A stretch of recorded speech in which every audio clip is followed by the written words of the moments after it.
علماء کے پاس لوگ آتے ہیں، اپنی ضرورتیں بیان کرتے ہیں، مشکلات بیان کرتے ہیں اور دعا کی، ذکر کی، ورد کی درخواست کرتے ہیں۔ میری یہ مشکل ہے، آپ کوئی ذکر عطا فرما دیں، کوئی دعا بتا دیں، کوئی تعویذ دے دیں۔ کوئی کہتا ہے مجھے مدتوں سے اولاد نہیں ہے، رزق میں تنگی ہے، کسی کی کوئی پریشانی ہے، کسی کی کوئی پریشانی ہے۔ یہ عموماً معاشرے میں مبتلا بہ چیز ہے۔ میرے ساتھ بھی یہ ہے کہ میرے ساتھ لوگ آتے ہیں یہی مسائل لے کر۔ جو تجربہ مجھے تقریباً سبھی اہل محراب و منبر کو یہ تجربہ ہوا ہوگا اور ہوتا ہوگا، جو لوگ آتے ہیں ان میں سے بیشتر کی نفسیات یہ ہوتی ہے، سائیکولوجی یہ ہوتی ہے کہ وہ ذکر یا ورد یا تعویذ کے نام پر کوئی ایسی چیز چاہتے ہیں کہ جو کسی اور کو نہ ملی ہو، بالکل نئی ہو، بے پناہ تاثیر ہو، کچھ عجیب سی ہو۔ اگر کوئی مانوس ذکر آپ بتا دیں تو وہ مرجھا جاتے ہیں، وہ سمجھتے ہیں کہ مولانا نے توجہ نہیں کی، ہمیں کوئی چیز بتایا ہی نہیں۔ اور فرما رہے ہیں آپ مثلاً بہت سے حضرات آتے ہیں، میں آپ کو یہاں پر ایک روایت ذکر کروں اور اس کے بعد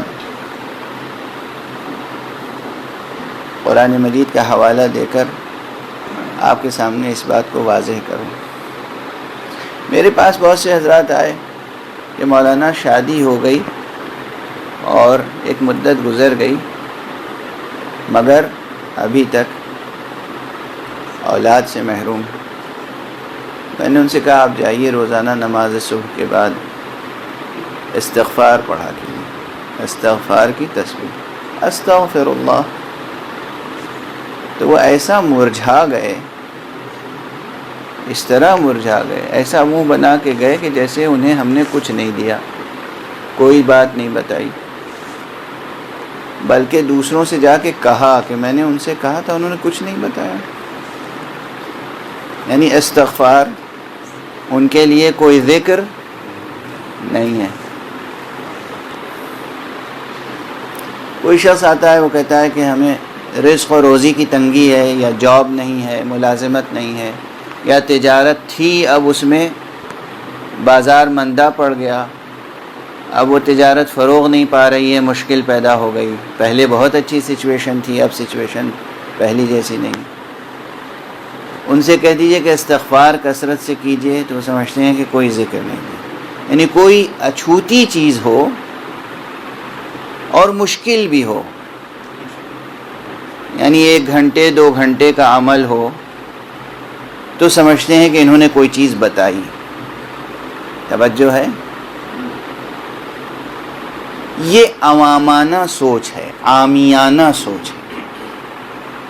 اب میں اس مثال کو پھیلا کر بیان کرنے کی ضرورت نہیں محسوس کرتا، اس لیے کہ آپ سب حضرات ذہین ہیں اور آپ کی ذہانت و فراست پر بھروسہ کر کے نتیجہ بیان کیا جا سکتا ہے۔ اب قرآن مجید کی طرف آئیں اور جناب امیر المومنین علی ابن ابی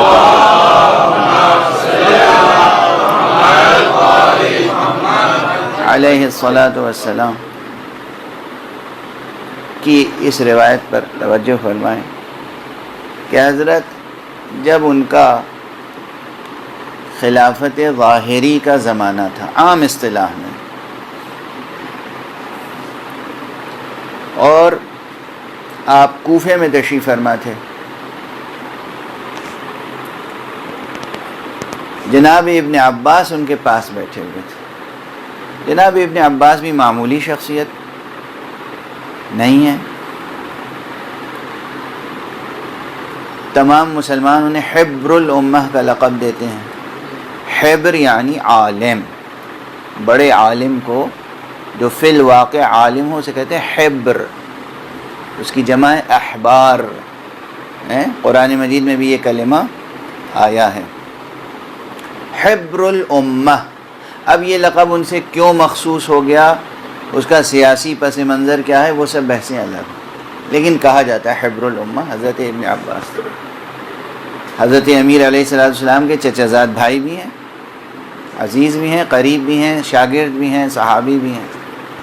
جناب ابن عباس تشریف فرمائیں، ایک شخص آیا حضرت امیر المومنین علی ابن ابی طالب علیہ الصلوۃ والسلام،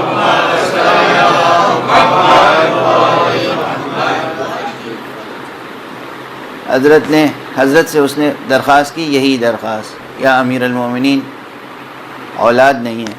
آپ نے فرمایا جاؤ کثرت سے استغفار کرو. چلا گیا.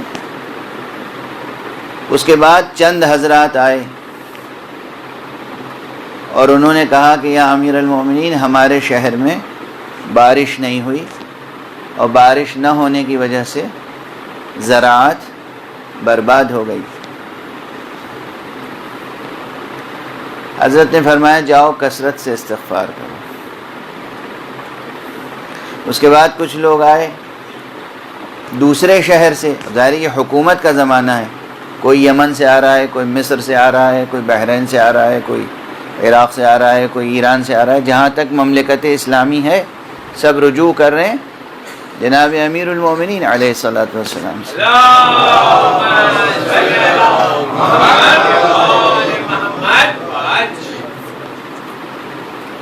یہ تیسرا گروہ آیا، اس نے کہا یا امیر المومنین ہمارے یہاں باغات بہت اچھے تھے لیکن اس میں بیماری پیدا ہو گئی، کیڑے لگ گئے، باغ برباد ہو گئے، اور ہم اقتصادی طور پر افلاس کا شکار ہو گئے. فرمایا جاؤ کثرت سے استغفار کرو. اسی طرح 5 مختلف مسائل لے کر مختلف گروہ آئے، ہر ایک کو آپ نے فرمایا جاؤ کثرت سے استغفار کرو. جب 5واں گروہ گیا ایک ہی نشست میں ایک ہی دن، اب جناب ابن عباس سے رہا نہیں گیا، کہ یا امیر المومنین، ہر ایک کا مسئلہ الگ تھا، جواب ایک. آپ تو وہ ہیں کہ اگر ایک ہی سوال بار بار کیا جائے تو الگ الگ جواب دیتے ہیں. سب کا ایک سوال، آپ کا الگ الگ جواب ہوتا ہے. یہاں ہر ایک کا الگ الگ سوال، آپ کا ایک ہی جواب. تو آپ نے فرمایا ابن عباس تم نے قرآن مجید نہیں پڑھا؟ قرآن مجید میں سورہ مبارکہ نوح میں کیا فرمایا ہے پروردگار نے؟ جناب نوح کی زبانی قُلْتُ اسْتَغْفِرُوا رَبَّكُمْ إِنَّهُ كَانَ غَفَّارًا، استغفار کرو، پروردگار بہت بڑا غفار ہے، یعنی آخرت میں مغفرت ہے. یرسل السماء علیکم مدرارا، اور دوسرا اثر استغفار کا یہ ہوگا کہ تمہارے اوپر بارش ہوگی، بے پناہ آسمان سے بارش ہوگی. وَيُمْدِدْكُمْ بِأَمْوَالٍ وَبَنِينَ، اور تمہاری مدد کرے گا مال سے اور نسل سے، اولاد سے. وَيَجْعَلْ لَكُمْ جَنَّاتٍ وَيَجْعَلْ لَكُمْ أَنْهَارًا، اور تمہارے لیے باغ عطا کرے گا، نہریں عطا کرے گا. یہ سن کے جناب ابن عباس نے کہا یا امیر المومنین ہمیں ایسا لگتا ہے کہ آج سے پہلے یہ آیت نظر سے گزری ہی نہیں تھی. قرآن مجید کی آیت ہے سورہ مبارکہ نوح کی، جس میں ایک عمل کیا استغفار، اور اس کے 5 فوائد وہیں لکھے ہوئے ہیں. تم استغفار کرو، اس کے نتائج کیا ہوں گے؟ 5 نتائج اس ایک مقام پر ہیں. باقی قرآن مجید میں دوسرے مقامات پر اور بھی فوائد ہیں، لیکن ایک عمل استغفار کا فائدہ یہ ہے کہ آخرت میں بخشش ہوگی، دنیا میں بارش، رحمت، باران رحمت، باغات، نہریں، مال، اولاد. اور ابن عباس کہتے ہیں یا امیر المومنین ہمیں ایسا لگتا ہے کہ اب سے پہلے یہ آیت نظر سے گزری ہی نہیں تھی. ایک عمل استغفار. پھر اب اس استغفار کا صیغہ کیا ہو؟ جملہ کیا ہو، کون سا استغفار پڑھیں؟ کچھ استغفار ایسے ہیں کہ صفحے بھر کی یا 2 صفحے کی دعا ہے، یا اس سے بھی طویل دعا ہے. یہ منحصر ہے کہ مکلف یا انسان داعی دعا کرنے والا اس وقت اس کے اپنے ظاہری اور باطنی، داخلی اور خارجی حالات اور کوائف اور شرائط کیسے ہیں. توجہ فرما رہے ہیں آپ کے پاس وقت ہے، فرصت ہے، توجہ حاصل ہے، اللہ سبحانہ و تعالیٰ کی طرف دل اور ذہن کو رجوع کی کیفیت حاصل ہے، دل اللہ کی طرف اس وقت مائل ہے. جتنی دیر تک آپ دعا کر سکتے ہو دعا کریں. پوری شب اسی کیفیت میں گزر جائے، کئی دن اسی کیفیت میں گزر جائیں.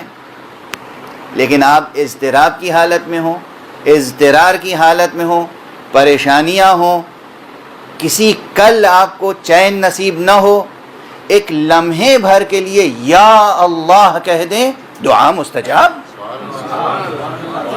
یہ ایک یا اللہ شب بھر کی عبادت کے برابر ہے. توجہ فرما رہے ہیں آپ. مقدار کی اہمیت نہیں ہے، کوانٹیٹی کی اہمیت نہیں ہے، کوالٹی کی اہمیت ہے. مقدار کی اہمیت نہیں. چنانچہ استغفار بھی صحیفہ مبارکہ سجادیہ، صحیفہ مبارکہ علویہ اور دوسری دعاؤں کی کتابیں، اقبال ابن طاؤس کی مصباح کف امی، مصباح شیخ طوسی، بہت سی کتابیں ہیں. ان کتابوں میں کئی صفحے کی 10 صفحے کی دعائیں ہیں استغفار کی. لیکن فرصت ہو تو وہ پڑھیں، فرصت نہیں ہے صرف اتنا سا فقرہ کہیں استغفر اللہ، بس صرف اتنا سا استغفر اللہ. ایک تسبیح اگر انسان استغفر اللہ کہے، ایک تسبیح، روایات معتبرہ میں دیکھیے کہ اس ایک تسبیح کا کیا کیا اثر ہے. صرف استغفر اللہ استغفر اللہ استغفر اللہ استغفر اللہ استغفر اللہ 100 مرتبہ. دوسرا صیغہ اس سے ذرا بڑا ہے، استغفر اللہ و اتوب الیہ.